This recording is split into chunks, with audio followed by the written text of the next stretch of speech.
Persidangan kasus pembunuhan Brigadir J akan segera dilaksanakan. Kuasa hukum Baradae, Roni Talapesi menyebut kliennya akan memberikan kejutan. Sejumlah strategi telah disiapkan untuk menghadapi persidangan. Hal ini diungkapkan Roni saat menjenguk Baradae di Bareskrim Polri, Jaksel pada Selasa, tanggal 4 Oktober tahun 2022.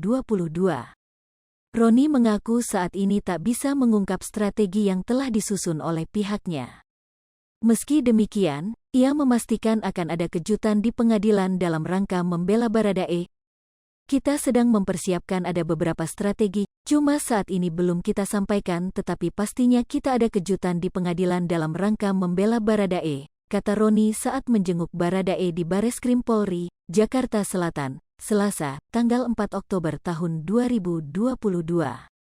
Ia menuturkan bahwa pihaknya setuju dengan instruksi Presiden Joko Widodo, Jokowi, agar kasus tersebut dibuka secara transparan. Apalagi, berkas kasus tersebut pun sudah dinyatakan lengkap dan siap maju ke persidangan. Nah, kedepannya kami dari tim penasihat hukum akan mempersiapkan strategi-strategi bagaimana untuk membela Baradae. Nanti itu akan kami sampaikan di pengadilan ya, pungkasnya. Kejaksaan Agung, Kejagung, RI juga telah mengonfirmasi terkait kelengkapan berkas itu. Selain berkas tersangka pembunuhan Brigadir J, berkas perkara tersangka kasus obstruction of justice juga telah dinyatakan lengkap. Berkas perkara ini telah memenuhi syarat formil dan material.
Jangan lupa komen, like, dan subscribe, serta tonton terus berita-berita terupdate lainnya ya.